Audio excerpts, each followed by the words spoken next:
Bonjour, c'est Philippe Lamache. Est-ce qu'il faut systématiquement faire des exercices de base pour progresser? Encore une question essentielle, je dirais même plus existentielle, qui agite le monde de la musculation. C'est un point que j'ai déjà traité au travers de certains de mes articles, dont vous trouverez les liens en commentaire de cette vidéo. Si c'était si simple, s'il y avait une étroite et constante corrélation entre, par exemple, le développé couché et l'hypertrophie des pectoraux ou le squat, et des cuisses puissantes, vu la quantité de pratiquants qui exécutent majoritairement ces mouvements, il n'y aurait que des individus avec de gros pecs et de grosses cuisses. Ce n'est évidemment pas le cas.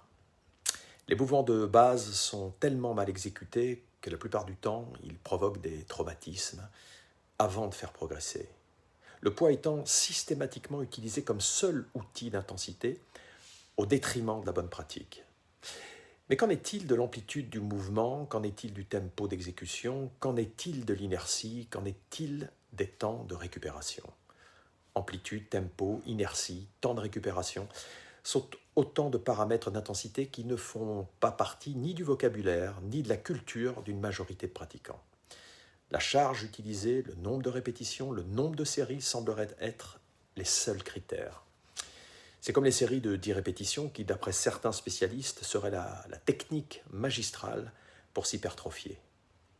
Mais sous quelles conditions d'exécution?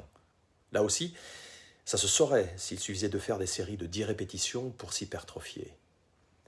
Le monde de la musculation est rempli de mythes et légendes que s'approprient et colportent d'innombrables imposteurs. Ne tombez pas dans les lieux communs sans faire votre propre expérience. Merci de m'avoir écouté et merci de liker, de commenter et de partager cette vidéo.